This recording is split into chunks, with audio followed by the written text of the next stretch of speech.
pekerjaanmu baik? Karena ada orang yang lingkungan pekerjaannya nggak baik, menjerumuskan hidup dalam dosa. Yang berikutnya, apakah usaha Anda berjalan dengan baik? Karena kalau usaha nggak jalan dengan baik, nggak mungkin sehat jiwanya, stres. Apakah usaha dan karir Anda masih bisa terus berkembang? Kalau udah stagnan, pasti stres. Nggak tahu lagi gue ini mau bikin apa. Makanya di ICI, kita bikin program namanya Level Up.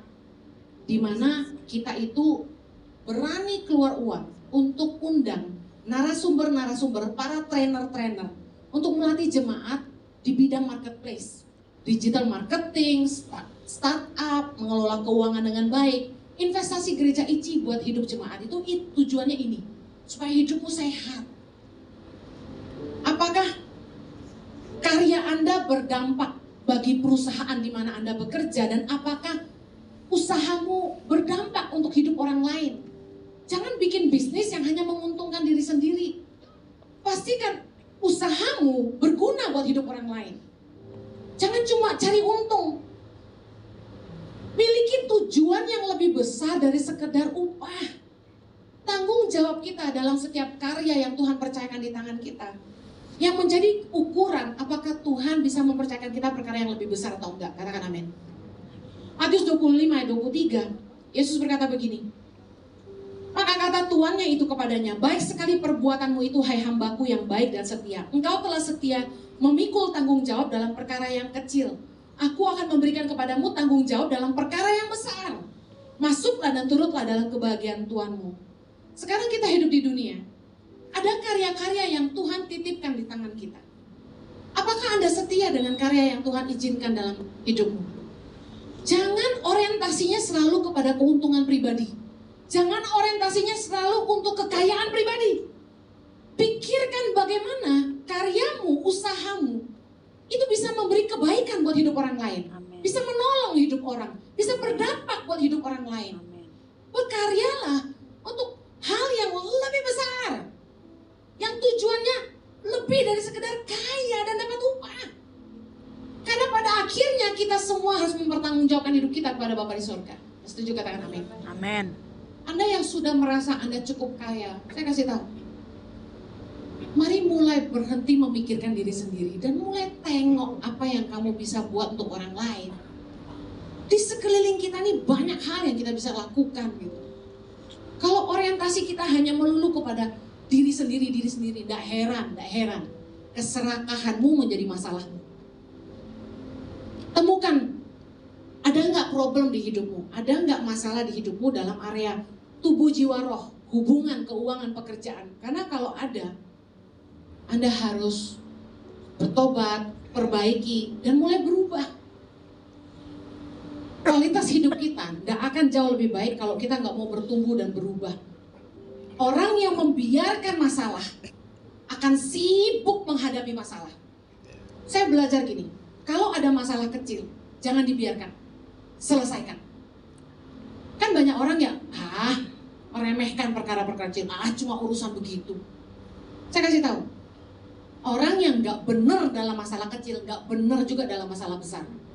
Ukuran kepercayaan adalah ketika kita tuh ngurusin perkara-perkara kecil dengan setia.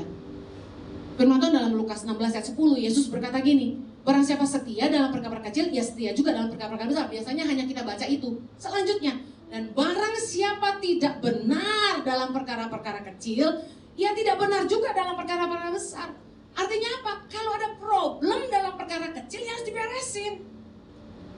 Satu kali staf saya bilang gini, owner dari perusahaan ini mirip Ciheni, dia bilang gitu. Saya pikir, wah, mau muji apa nih? Gue tunggu nih pujiannya. Dia bilang, cuma dia lebih kejam dari Ciheni, dia bilang. Nanti gue kejam. Gue tunggu nih, dia mau ngomong apa sebenarnya? Kalau dia datang, dia bilang, gak boleh ada yang kotor. Oh, gak boleh ada yang berantakan, dia bilang. Kursi miring dikit, lukisan miring dikit dipecat. Gawat gak tuh? Mungkin OB yang dipecat ya. Masa manajernya dipecat cuma gara-gara lukisan miring? Dia bilang, kayak Ciheni tapi lebih kejam dari Ciheni. Berarti gue kejam dong. Saya orang yang sangat aware tentang kerapian dan kebersihan. Jadi kalau saya datang ke gereja, ada sampah di kolong, biarpun hanya serpihan biskuit, saya langsung lihat. Tajam gitu, mengenali hal-hal yang kotor. Jadi staf rada tegang dan takut kalau saya datang gitu. Gak boleh miring, semua dilurusin gitu. Enggak juga sih sebenarnya, saya cuma suka bersih aja. Tapi intinya gini, saya mau setia dalam perkara kecil, makanya hal-hal kecil penting buat saya. Contoh, WC. Saya ke toilet, saya lihat tisunya habis gak diganti. Saya pesen, kan gereja rame. Kalau kamu gak sempat ganti, taruh dong spare di belakang dudukan itu. Kalau orang udah kebelet tuh cari toilet kan bingung. Siapin dong. Nah, seringkali hal-hal kecil orang gak pikirin gitu. Saya percaya karena saya ngurusin hal-hal kecil, Tuhan kasih saya perkara besar.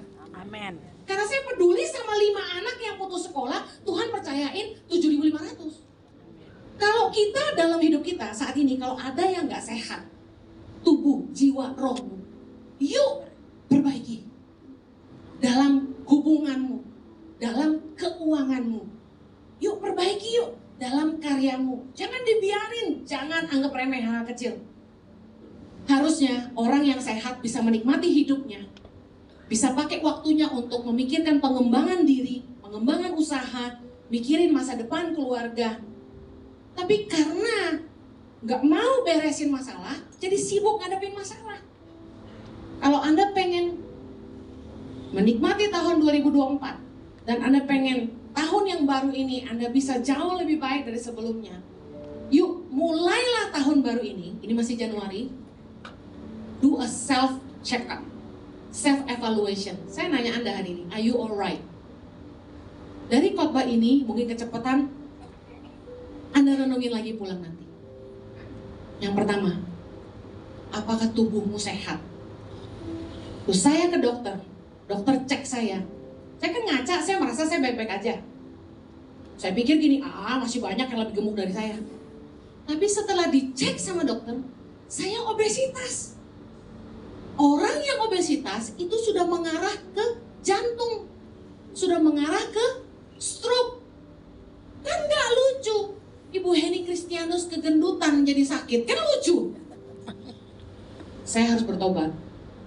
Makanya sebagai pemimpin saya kasih teladan. Saya ini suka makan, itu selalu jadi excuse saya. Tapi sekarang saya bilang saya mau sehat. Saya harus sehat, supaya jangan sampai tanggung jawab yang Tuhan percayakan dalam hidup saya nggak bisa selesaikan hanya gara-gara saya nggak bisa mengendalikan diri saya. Mari jemaat Tuhan pulang ini renungkan, apakah tubuhmu sehat secara jasmani dan apakah hidupmu kudus? Kedua, apakah rohmu sehat, terhubung nggak dengan Tuhan, terikat nggak sama dosa? Kamu harus sehat. Yang ketiga, jiwamu harus sehat. Untuk jiwa yang sehat, keuanganmu harus sehat, hubunganmu harus sehat, karyamu harus sehat. Pulang ini periksa. Saya rindu Anda memulai tahun 2024 dengan lebih baik. Kalau Anda nggak pernah evaluasi, Anda nggak akan lakukan perubahan untuk jadi lebih baik.